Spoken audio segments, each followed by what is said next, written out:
महाराज? पैर। जब पहले से 2 पैर थे और फिर 2 पैर और मिल जाए तो कितने पैर हो जाएंगे? 4 पैर हो जाएंगे। फिर 4 पैर होते किसके हैं? किसके होते हैं 4 पैर? पशुओं के होते हैं। हाँ, समझ लेना, पशु योनि में जाना पड़ेगा। और जो आपके पास में तो वैसे भी गंगा जी है। हाँ? गंगा जी है कि नहीं है? समझ लेना, गंगा जी के किनारे किनारे घूमना पड़ेगा आपको। हाँ, पशु बन करके। इसलिए कंजूसी मत करो। जब भी जयकारे के लिए बोला जाए, दोनों हाथों को उठाते हुए जयकारा लगाना चाहिए।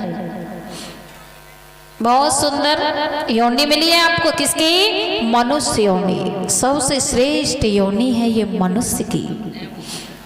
इस मनुष्य योनि में भी आकर के हम कंजूसी करें तो हमारे जीवन का कल्याण होने वाला नहीं है। क्योंकि दुख और सुख होता है, ये अपने मन का ही बताया गया है। जन्म दुखम, जरा दुखम, जया दुखम, पुनः पुनः। और अंत कालम महादुखम तस्मा जाग्रहि जाग्रहि। जागो, हर समय हमें जागृत रहना चाहिए। क्योंकि जन्म जो है वो भी दुख में बताया गया है। वृद्ध अवस्था भी दुख में बताई गई है। क्योंकि बुढ़ापा आ जाता है परीक्षित महाराज, तो बुढ़ापे में इंद्रिय शिथिल हो जाती है कि नहीं हो जाती हैं? अनेक रोग लग जाते हैं। नाती पोते हैं ना, ये भी बात नहीं पूछते हैं। जब हाथ पैर काम करना बंद कर देते हैं तो पता है 4 पाई पर बैठे बैठे टुकुर टुकुर देखते रहेंगे। कोई आए तो अपनी बात कहें, कोई आए तो अपनी मन की बात कहें, सुनाएं। देखिए, जब तक जवानी है, जवानी के जोश में परमात्मा को भूल जाते हैं। क्या परमात्मा है?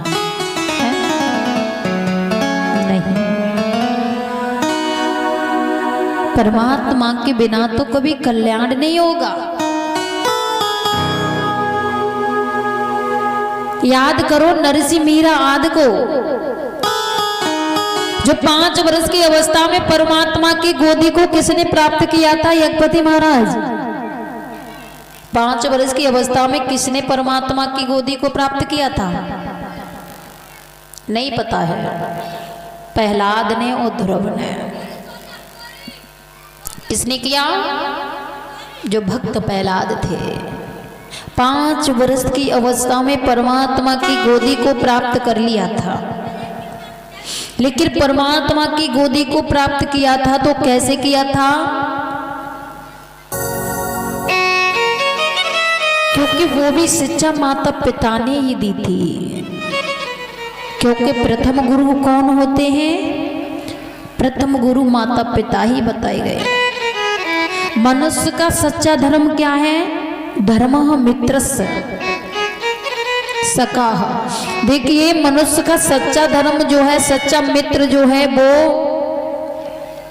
एक धर्म है। लोक परलोक में जो हमारा साथ देगा वो एक धर्म देगा और सत्य ही हमारा साथ देगा। और कोई साथ देने वाला नहीं है, कितनी भी कोशिश कर लेना, लोक परलोक में हमारे साथ वही जाएगा। जो नाती पोते हैं, बीवी बच्चे, इनसे कितना भी प्रेम कर लो, कितना भी प्रेम कर लो, लेकिन ये तुम्हारा साथ नहीं जाएंगे। साथ में जाएगा तो एक राम का नाम ही जाएगा।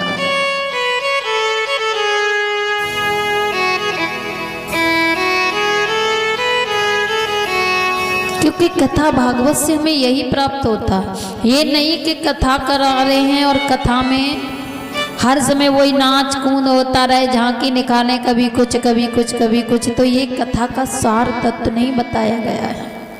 कथा का नेम क्या होता है, कथा का मतलब क्या होता है। ऐसा नहीं कि यहाँ सुना और यहीं छोड़ गए। ऐसा नहीं कि इधर से सुना और इधर को निकाल दिया। नहीं, यदि हमने जीवन में कोई पाप किया है, अनजाने में हमसे कोई पाप हो गया है, तो वो परमात्मा पर छोड़ दो। हे प्रभु, जाने अनजाने में मुझसे पाप हो गया है, उसे क्षमा कर दो। लेकिन जानबूझ करके पाप करोगे तो परमात्मा कभी क्षमा करने वाला नहीं है। परमात्मा की सानिध्य में जाओ, कल्याण जब भी होगा। ऐसा नहीं कि कथा को सुना और यहीं छोड़ गए। जो सुना है, यदि मैंने कोई 10 बात कही है, 10 बातों में से यदि एक भी बात पर आप चल जाओगे तो आपका कल्याण हो जाएगा और मेरा भी कथा कहना सार्थक हो जाएगा।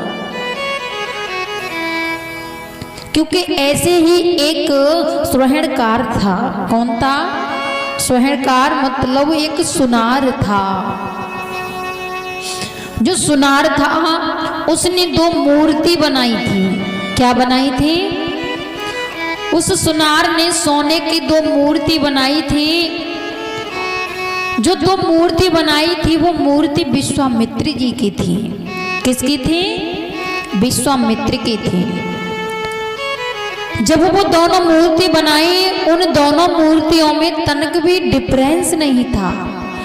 न हल्की थी न भारी थी, बराबर वजन था उनमें। वो तनक भी अंतर नहीं था।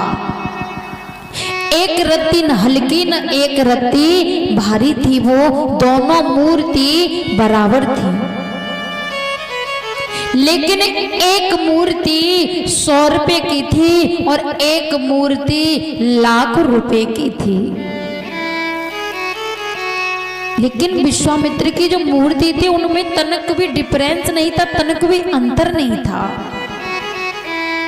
जब सुहणकार ने उस मूर्ति को, उन दोनों मूर्ति को लेकर के कहा कि एक मूर्ति 100 रुपए की है, एक मूर्ति लाख रुपए की है, लेकिन हमें इन दोनों मूर्तियों में से पहचान करनी है कि कौन सी मूर्ति 100 रुपए की है और कौन सी मूर्ति लाख रुपए की है।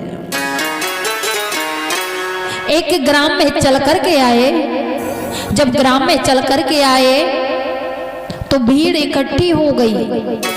कहा सुहणकार से, कहा सुहणकार जी हमें ये बताइए, ये विश्वामित्र जी की मूर्ति है, कितने रुपए की है?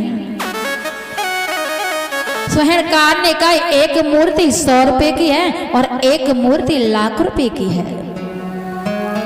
लेकिन तुम्हें बताना होगा कौन सी मूर्ति लाख रुपए की और कौन सी मूर्ति 100 रुपए की है। गांव में भीड़ इकट्ठी हो गई, लेकिन कोई ये नहीं बता पाया कि ये कौन सी मूर्ति 100 रुपए की है और कौन सी मूर्ति लाख रुपए की है। लेकिन रास्ते में होकर के एक संत जी जा रहे थे। संत जी ने देखा कि मुझे चल करके देखना चाहिए, इस गांव में इतनी भीड़ एकत्रित क्यों हो रही है, मुझे चल करके देखना चाहिए। संत जी चल करके आए। संत जी ने कहा क्या हो गया है?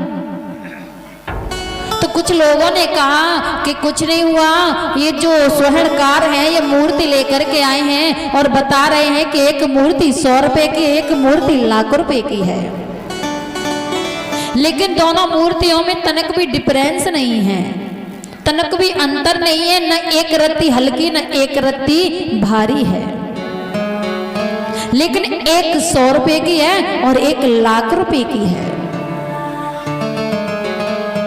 संत जी ने कहा कि हम बताएंगे कौन सी मूर्ति 100 रुपए की है और कौन सी मूर्ति लाख रुपए की है।